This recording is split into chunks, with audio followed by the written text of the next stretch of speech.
Hello, welcome back to another episode of Luca Reacts. I'm your host, Luca. Today, we're going to be doing something a little bit different. We're going to be checking out the most dangerous people in the world. So with that being said, let's just jump straight into it.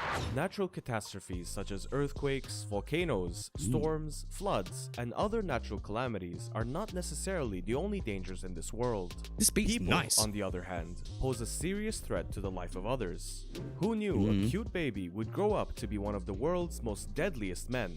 When it comes to becoming a rescuer on his own terms, a dangerous guy has an incredibly high sense of vanity. They are considered criminals. They are actually wanted by international penal organizations. Here are the top 10 most dangerous people in the world. Number 1. Ayman al-Zawahiri.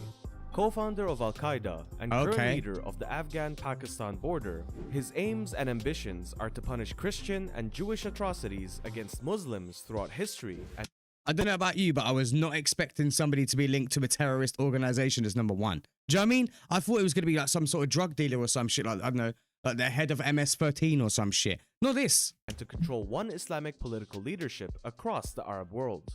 Apart from advocating for the murder of non-Muslims, he has lately dispatched warriors to Syria and attempted to persuade ISIS to join forces with all other jihadists against the ostensible coalition of America, Russia, Europe, Shiites, and Iran, as well as Bashar al-Assad Assad's dictatorship. Number 2. Cody Wilson. Cody Wilson has already built a name for himself by working on some of the most well-known digital projects ever. Wilson rose to prominence as the creator of the Liberator, the first completely 3D printed pistol in the world.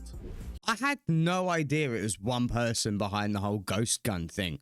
I thought it would have been loads of different people trying to make one, and he was such, I don't know, the first successful dude to do it. I had no idea it was like, ooh, ghost guns, and then everyone was like, great idea. He wants to make it possible for anybody, wherever in the world, to build a lethal plastic weapon with a single click.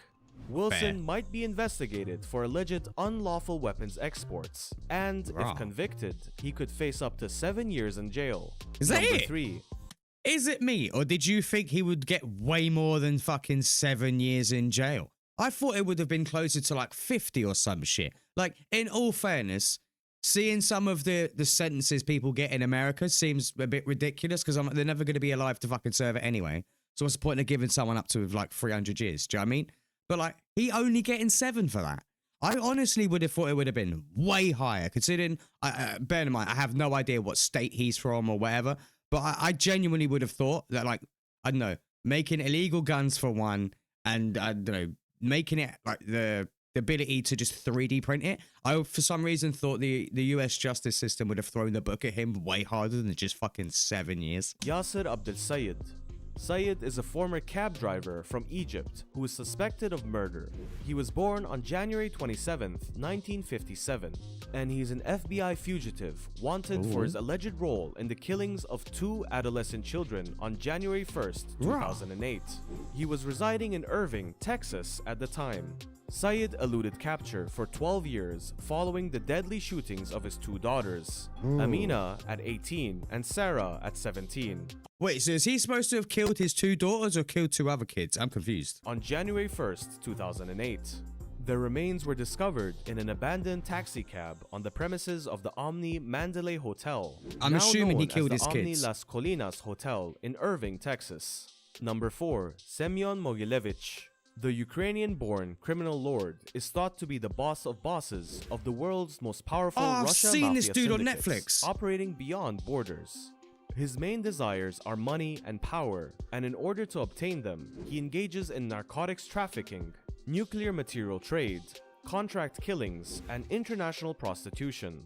This Donnie, I swear to God, when I watched him on the like a Netflix like documentary kind of thing, I swear to fuck, this Donnie is like a Bond villain.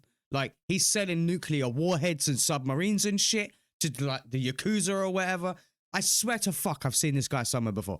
If he isn't the person I'm thinking of, then there are way too many like ridiculous level criminals out there in the world.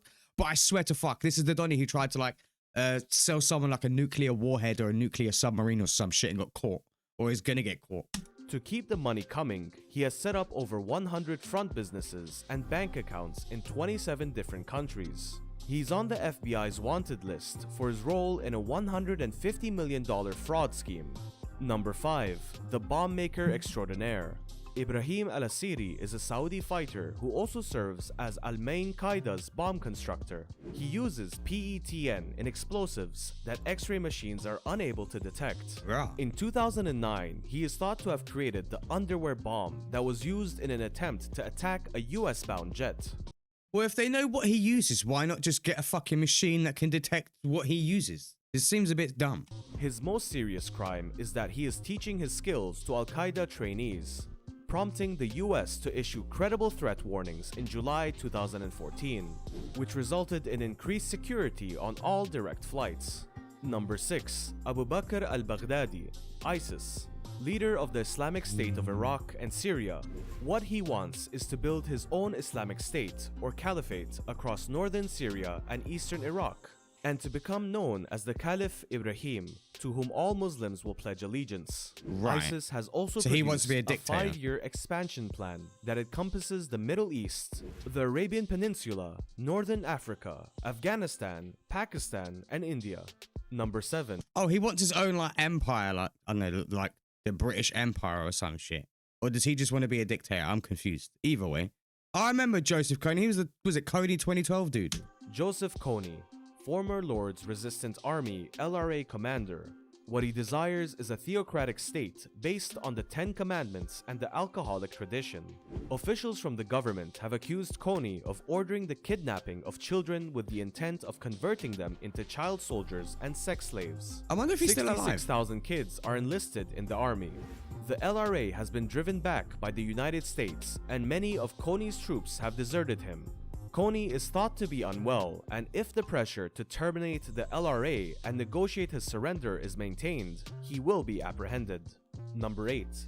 I wonder how he's keeping troops on board. If people are just leaving him and they don't want to like work for him or be under his rule anymore, I wonder how the people who are staying, like why they're staying, kind of thing. If they're just seeing their mates fuck off and leave, I'm like, well, why the fuck am I going to stay?